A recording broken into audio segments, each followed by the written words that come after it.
Ang Biringan ay isang mahiwagang lungsod na pinaniniwalaang nakatago sa mga kagubatan ng Samar. Ayon sa alamat, ito ay isang masaganang lugar na puno ng mga magagarang gusali at kalsadang yari sa ginto.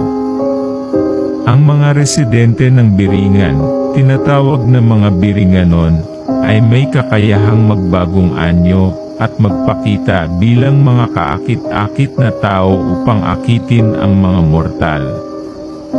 Ang sinumang napasok sa Biringan ay maaaring hindi na makabalik sa kanilang normal na mundo, o kaya'y babalik na may kakaibang ugali at nawawala ang alaala ng kanilang pinagdaanan.